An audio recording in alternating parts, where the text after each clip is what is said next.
pessoal, tudo bem?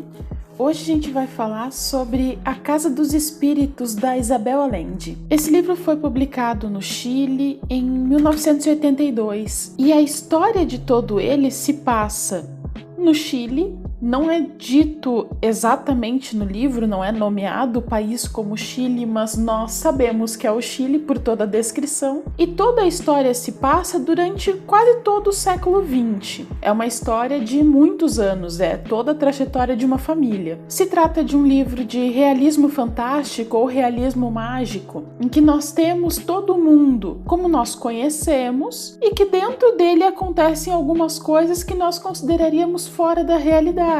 E durante toda essa trajetória do livro, nós conhecemos a história das famílias Trueba e Del Valle. Nós acompanhamos umas 4 gerações da família. Uma questão interessante deste livro é que nós temos narradores múltiplos. Nós percebemos que em alguns momentos ele é narrado em primeira pessoa, em outros momentos em terceira pessoa. Esses momentos de transição de um narrador para outro são bem delimitados no texto mesmo do livro. Existe um espaço entre o texto em que nós percebemos que é uma modificação de narrador. Isso não torna confusa a história. E, na verdade, esses narradores são explicados no final do livro. Algo muito interessante da história do livro é que nós temos a história política do Chile mesmo, nós percebemos ali que são fatos que ocorreram durante toda a história do Chile e que esses fatos todos permeiam os laços familiares dessas famílias que estão ali envolvidas. E é aí que nós lembramos e que nós entendemos que a história é formada por pessoas. Que, na verdade, quando nós estudamos história lá no colégio, a gente vê tudo tão afastado, parece que foi alguém que pensou aquilo, escreveu aquilo e nunca aconteceu de verdade. E aqui nós percebemos que quem constrói toda a história são as próprias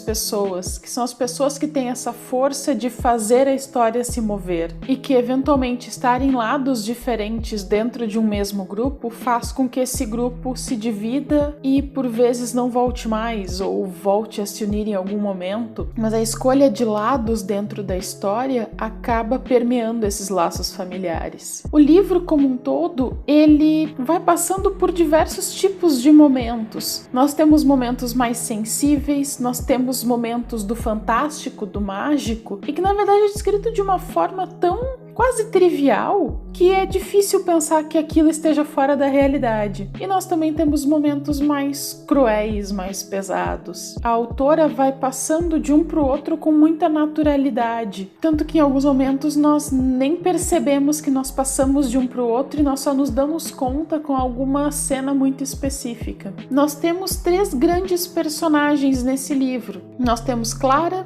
Blanca e Alba. Clara é mãe de Blanca, Blanca é a mãe de Alba. Então nós percebemos que as 3 se unem por nomes que têm um significado muito próximo. E as 3 têm ligações muito fortes na história também. A minha personagem preferida do livro é Clara, mas todas elas têm os seus motivos para pensar como pensavam e agir como agiam. E no fim das contas, as 3 são grandes forças motrizes da história. Inclusive Alba, e nós vamos perceber isso no decorrer da história, é claramente um alter ego da autora, porque a própria autora viveu a história do Chile de uma forma muito presente, não só por ser escritora e por ser famosa no país, mas por ter laços com pessoas que também eram muito importantes na história. Então, muito do que ela conta aqui, nós sabemos que foi o que ela mesma viveu, ou pelo menos foram coisas que ela soube de fontes muito confiáveis. E algo que fica claro desde o início do livro é que a maioria das pessoas ali parecem ser loucas. Mas no decorrer do livro, e na verdade até na vida, a gente acaba se questionando muito. Será que são pessoas loucas ou são só pessoas